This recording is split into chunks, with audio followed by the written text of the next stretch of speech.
Les signatures européennes dans un instant. Emmanuel Ducrot du journal L'Opinion. Bonjour Emmanuel. Bonjour Dimitri, bonjour à tous. Il fait chaud dans le studio, on est Ah oui, bien. on y est bien. Oui, voilà. Choc thermique, c'est notre îlot de chaleur urbain, comme on dit maintenant en novlangue. Mais d'abord, Philippe Val. Bonjour Philippe.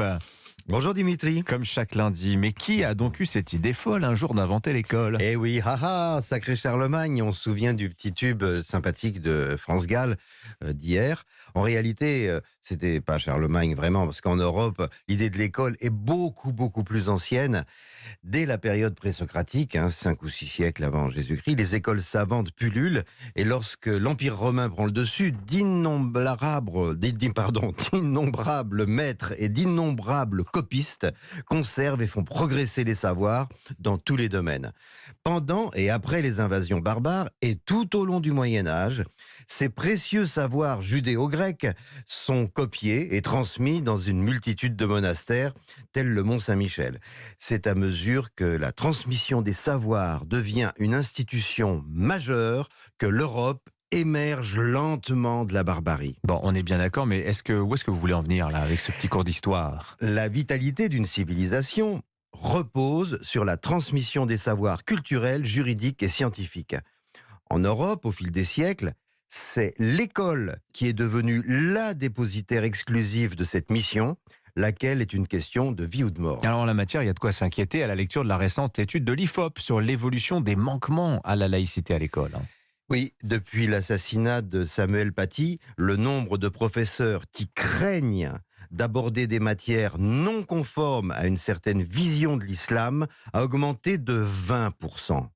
Ils sont 56% aujourd'hui à avouer leur malaise et ça monte à 64% dans le réseau d'éducation prioritaire. Ils sont 59% à avoir peur de gérer des transgressions vestimentaires, etc., etc. Quand ils voient une amélioration, notre nouveau ministre, Pape Ndiaye, témoigne d'une myopie coupable. 51% des enseignants disent être confrontés à la contestation de la laïcité. Je passe sur ce que tout le monde sait déjà. L'enseignant prend un risque quand il aborde la théorie de l'évolution, les mouvements esthétiques et littéraires, l'histoire, la géographie et l'extermination des Juifs d'Europe pendant la Seconde Guerre mondiale. En conséquence, les vocations d'enseignants se font de plus en plus rares. Et on dit que les vocations se raréfient parce qu'en fait les enseignants sont mal payés, Philippe. C'est vrai? C'est une idée reçue. Ah bon? Non qu'ils soient mal payés, ça c'est un fait avéré et lamentable. Mais prétendre que c'est la seule et vraie cause du manque de profs est un déni de réalité. Une autre enquête récente montre que c'est dans toute l'Europe que sévit la pénurie d'enseignants. S'il manquait 4000 enseignants en France au recrutement de 2022, en Italie, 150 000 postes sont occupés par des remplaçants précaires. En Angleterre, 40% abandonnent le métier. 40% abandonnent le métier après 10 ans de pratique. Et en Allemagne, où les enseignants sont payés comme des cadres supérieurs, rien qu'en Rhénanie-Westphalie, il manquait 4000 profs à la rentrée. Mais alors pourquoi le plus beau métier du monde, comme on l'appelle, est-il devenu rebutant, Philippe? Eh bien parce qu'autrefois, les oisillons ouvraient le bec pour être nourris de connaissances par un adulte incarnant l'autorité du savoir. Eh bien ça, c'est fini. Désormais, l'enseignant craint les élèves et les parents d'élèves menaçants qui vont jusqu'à mettre sa sécurité en danger.